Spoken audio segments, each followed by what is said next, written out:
कई वर्षों तक जो यज्ञ किया जाता है उससे जिस फल की प्राप्ति होती है उतना फल सिर्फ एक बार प्रदोष का व्रत करने से उतने फल की प्राप्ति हो जाती है।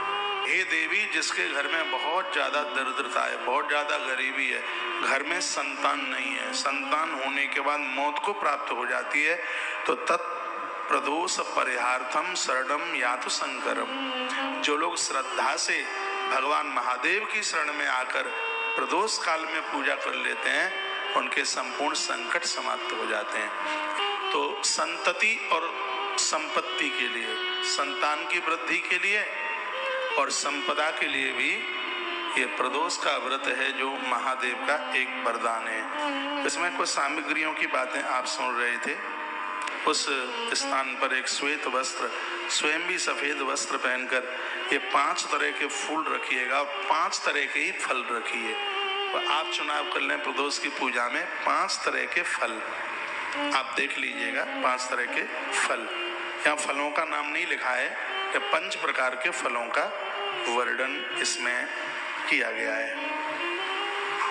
5 पौआ इसमें नैवेद्य लिखा है। 5 पौए का हो गया 1.25 किलो, 1.25 किलो नैवेद्य भोग, भगवान को जो भोग लगाते हैं नैवेद्य 5 पौआ। इसमें सिंघाड़े की लपसी की बड़ी महिमा का वर्णन। सिंघाड़ा भगवान के इस भोग में सिंघाड़ा है, बेर है, इन सब चीजों की भगवान के इस भोग में जो गुलगुले होते हैं, जो पुआ जिसको कहते हैं, ये सभी देवताओं के भोग में चलता है, चाहे गणेश जी हो, चाहे मैया जी हो और चाहे ये भगवान हो। ये तो इतना पवित्र माना गया है।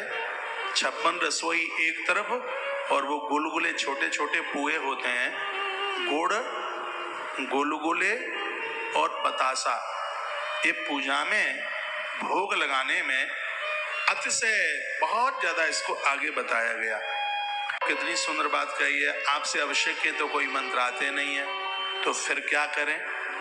कुछ भी नहीं आपसे आता हो, ओम नमः शिवाय आता हो, वो भी आपसे ना होता आता हो तो आपसे ओम ओम आता हो, और वो भी आपसे क्या सुंदर लिखा है वह भी नहीं आता हो, हाथ में श्रृंगी पकड़ लीजिए, बस यही कहिए हर हर हर हर हर हर हर हर हर हर हर हर हर, और जब समय पूरा हो जाए, सब लिखा है, जब पूरा अभिषेक हो जाए तो लास्ट में महादेव बोल दीजिएगा।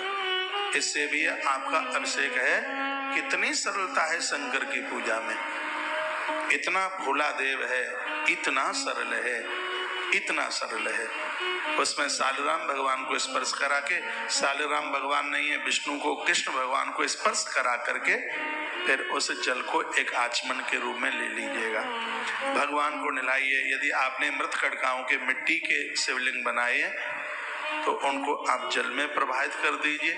जल नहीं मिलता है तो किसी वृक्ष की जड़ों में रख दीजिए, उसको बेलपत्र की जड़ों में आप रख दीजिएगा जो आपने मिट्टी की प्रतिमा बनाई।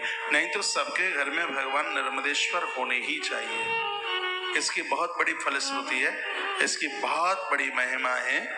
और यदि आपको कोई दिक्कत नहीं है, आपको कोई परेशानी नहीं है, अभी थोड़ा बहुत मैंने किताबों को, ग्रंथों को पढ़ लिया है, बहुत ज्यादा ना बन पाए तो प्रदोष 3 वर्ष के लिए कर लीजिए और आनंद देख लीजिएगा। काया बदल जाएगी, जीवन बदल जाएगा, जिंदगी बदल जाएगी। 3 वर्ष का प्रदोष, और 3 वर्ष ना कर पाए तो 1 साल कर लीजिए, और कभी भी ना कर पाए प्रदोष तो प्रदोष वाली तिथि में महादेव के सन्मुख दिया जलाना जरूर आप शुरू कर दीजिए। आज प्रदोष का समय है, संध्या के समय में आप दिया जलाएं।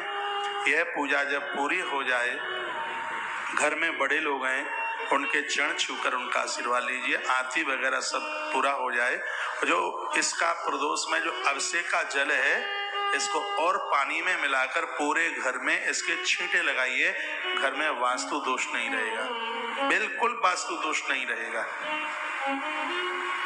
इतनी बड़ी महिमा है इसकी, आप कुछ ही समय में आप अपने आप को बदलते हुए देखेंगे।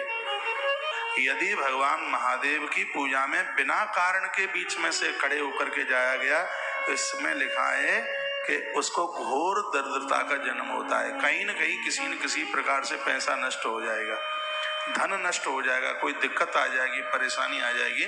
तो बिना कारण के भगवान महादेव के अभिषेक से, भगवान महादेव की पूजा से, और बीच में से अब कोई कारण हो तो बात अलग है, बिना कारण के बीच में से प्रदोष पूजा में से खड़े होके चले जाते हैं तो लिखा है वहां पर प्राप्त वंदित घोर दरिद्रता, वहां घोर दरिद्रता का आकर के जन्म होता है।